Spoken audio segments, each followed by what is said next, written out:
Hi friends. ఇంతకుముందు మనం news paper తెరిస్తే చాలు అన్నదాత ఆత్మహత్య, అప్పుల బాధ తాళలేక రైతు కుటుంబం ఆత్మహత్య, ప్రేమకై యువకుల ఆత్మహత్య అని చదివే వాళ్ళం గతంలో. అయితే ప్రస్తుతం చదువుల సరస్వతి ఆత్మహత్య, ఒక ఇంటర్ విద్యార్థి తల్లిదండ్రుల ఒత్తిడి వల్ల చనిపోవడాన్ని చూస్తున్నాం. వీటన్నింటిని తగ్గించడానికి చేసే మా ఈ చిన్ని ప్రయత్నమే మా ఈ చిన్ని సినిమా. ఏంటి ఆత్మహత్యలని చెప్పి చెట్లు పుట్టలు చూపిస్తున్నా అనుకుంటున్నారా? ఏం లేదండోయ్, మన హీరో పెరిగింది వీటి మధ్యే. పల్లెలో పెరిగాడే కానీ ఈత కూడా రాదంటే నమ్మండి. ఇంతకీ మన హీరో ఎక్కడున్నాడని అనుకుంటున్నారా? అదిగోండి దూరంగా కూర్చొని ఏదో ఆలోచిస్తున్నాడు. ఏం ఆలోచిస్తున్నాడో చెప్పుకోండి. సరే నేనే చెప్తా. ముందుగా ఇతని పేరు వీరమల్లు మల్లికార్జున. ఇతని పేరులోనే కాదు, ఫేస్లో కూడా వీరత్వం కనిపిస్తోంది కదా. ఇతను కూడా అందరిలాగే బాగా చదివేవాడండి. ఇతను 10th తర్వాత ఇంటర్ చేశాడు. ఇంటర్ చదివి ఎవరైనా ఎంసెట్టో చేస్తారు, కానీ ఇతను ఇంట్లో పరిస్థితులను ఆలోచించి అప్పటి నుంచి జీవితం గురించి ఆలోచించడం మొదలుపెట్టాడు. తోడు బాగా ఆలోచించి చీప్గా సీట్ రాసి పాలిటెక్నిక్లో జాయిన్ అయ్యాడు. ఇతగాడు ఇంతవరకు ఎలాగోలా ఇంగ్లీష్ పట్టి కొట్టి నెట్టుకొచ్చాడు.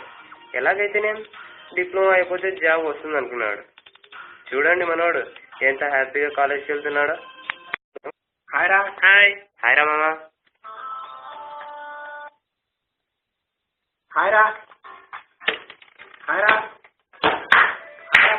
హాయ్ మళ్ళీ. ఏం చేస్తున్నారు ఇక్కడ? ఏరా సినిమాకి వెళ్దాం, వస్తారా? మదరామో వెళ్దాం. మరి నువ్వురా? లేదురా, నేను కాలేజ్కి వెళ్తాను. ఏరా? లేదులే, బాయ్. బాయ్ రా. ఈడేంట్రా ఎప్పుడు?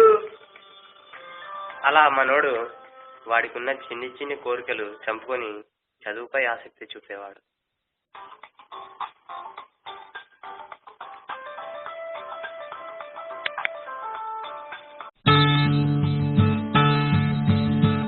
మనోడు రెగ్యులర్గా కాలేజ్కి వెళ్తూ బాగానే ఉండేవాడు.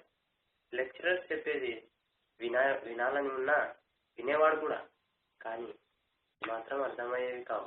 పాపం తనకు అర్థం కాని విషయాలు తన ఫ్రెండ్స్ నుంచి తెలుసుకునేవాడు. అయినప్పటికీ అర్థమయ్యేవి కావు. అలా అని చెప్పేసి వదలకుండా అందరినీ తన డౌట్స్ అడిగేవాడు. వారికైనా ఎంత అర్థమవుతుంది చెప్పండి. వారు కొంచెం వీరు కొంచెం చెప్పేసరికి మనోడికి ఉన్న చదువు దొబ్బింది. ఇంకా చదువు సంగతి పక్కన పెడితే మనవాడు ఫుల్ మార్క్. కాలేజీలో అల్లరివాడని కూడా పేరు తెచ్చుకున్నాడు.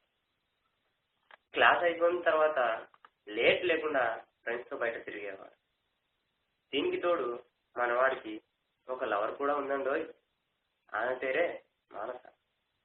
ఇలా మనోడి ఫస్ట్ ఇయర్ అంతా గడిచింది. అల్లరి అమ్మాయి విషయంలో పడి ఫస్ట్ ఇయర్లో 3 సబ్జెక్టులు తప్పాడు. ఈ విషయం ఇంట్లో ఎలా చెప్పాలో ఆలోచిస్తున్నాడు. ఇంతలో పాస్ అయ్యావా? లేదే, 3 మిగిలాయి. ఏరా ఇంట్లో చెప్పావా? ఎలా చెప్పాలి, భయంగా ఉంది. మా అమ్మ వస్తుంది, బాయ్.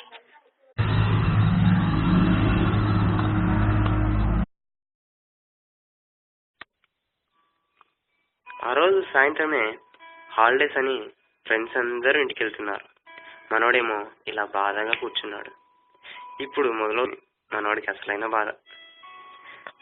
ఇంట్లో ఎప్పటికైనా తెలియాల్సిన విషయమేనని బాధపడుతూ వెళ్తున్నాడు. చూడండి, కళ్ళు మూసి తెరిచేలోపే సప్లిమెంటరీ ఎగ్జామ్స్ వచ్చేసాయి. మరి డబ్బు కావాలి కదా. ఆ విషయమే వాళ్ళ నాన్నతో మాట్లాడుతున్నాడు. హలో నాన్న. చెప్పురా. కాలేజీలో సప్లిమెంటరీ ఎగ్జామ్స్కి ఫీజు కట్టాలంట నాన్న, అడుగుతున్నారు. ఎక్కడ్రా, ఇంకా డబ్బులు ఇవ్వట్లేదు కౌలుదారులు. నాకు మొన్నటి దాకా జ్వరం వచ్చినది.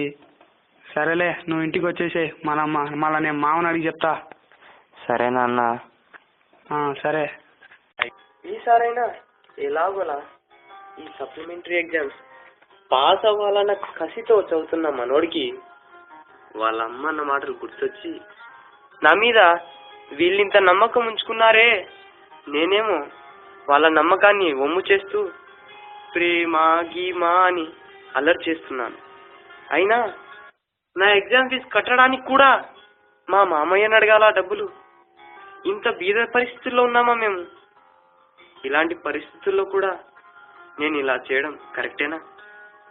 ఇలాంటి ఆలోచనలతో మనోడికి చదువు మీద ఉన్న ఆసక్తి కూడా పోయింది.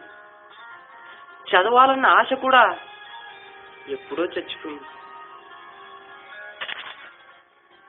సప్లిమెంటరీ ఎగ్జామ్స్ రాశాడే కానీ పాస్ అవుతానన్న నమ్మకం లేదు మనోడికి. దాంతో మనోడు తట్టుకోలేక వాళ్ళమ్మకి ఉన్నది చెప్పాడు ఇలా. మళ్ళీ బాగున్నావా? బాగున్నానమ్మా. నాన్న ఎలా ఉన్నాడు? బాగానే ఉన్నాడులే. నువ్వు బాగా చదువుతున్నావా? ఏరా అంత నెమ్మదిగా అంటున్నావు? నేను చదవలేనమ్మా. ఇంటి దగ్గరకు వస్తాను, నాన్నకి పనిలో సాయంగా ఉంటానమ్మా. నేను చదవలేను. ఎందుకోసమేనారా నిన్ను ఇన్నాళ్ళు చదివించింది? నీకన్నా మన బరగొట్లు మేలు కదరా.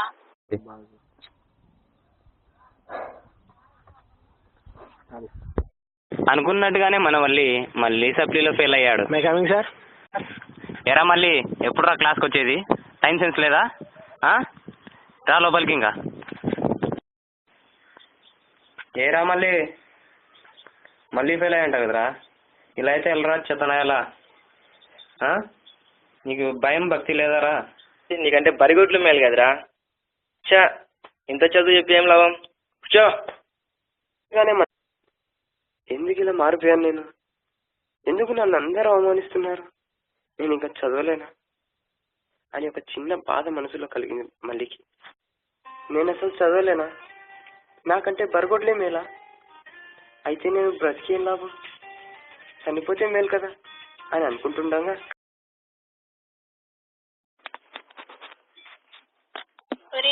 పోరా, నీకు ఎంత చెప్పినా అర్థం కాదా? బాగా చదువుకో అన్నా వినలే. నీతో మాట్లాడాలన్నా నాకు ఎలాగో ఉంది. నీకన్నా జంతువులే మేలు. సరే అయితే వదిలేయ. నీకు అంత ఇబ్బందిగా ఉంటే వదిలేయ. ఎందుకు వదిలేయాలి? నేను ప్రేమిస్తున్నాను. ప్రేమించేదానివైతే నన్ను ఎంకరేజ్ చేస్తావే, ఇలా నీ మాటలతో బాధ పెట్టవు. నేను నీ మంచి కోసమే చెప్పేది. వింటే విను, లేకపోతే ఎక్కడికన్నా పోయి చావుకో. ఇవన్నీ జరిగాక ఏ మనిషి అయినా చాలా ఆవేదనకు గురవుతాడు.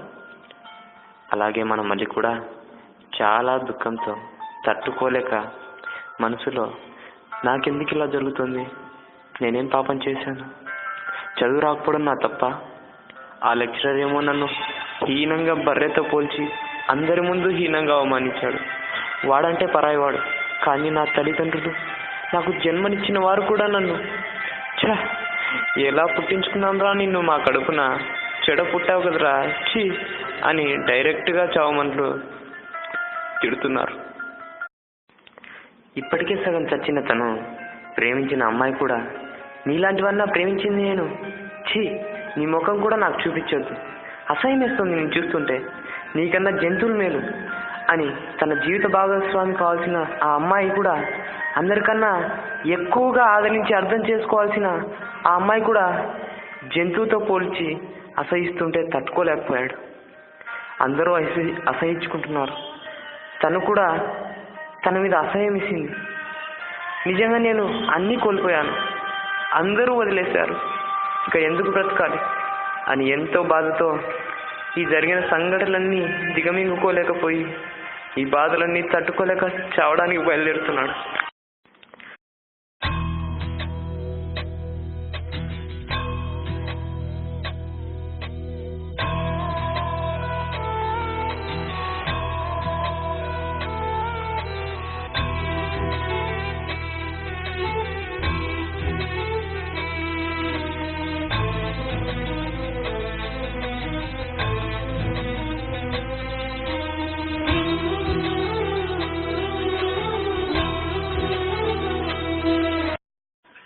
అలా వెళ్ళి చివరకు రూమ్ పక్కన ఉన్న పాడుబడ్డ బావిలో పడి చనిపోదామని అనుకుంటాడు.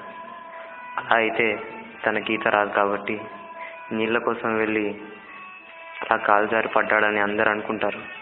ఎవరికి ఏ బాధ ఉండదని అనుకుని బావి దగ్గరికి వెళ్ళి చివరకు ధైర్యం చేసి దూకాడు.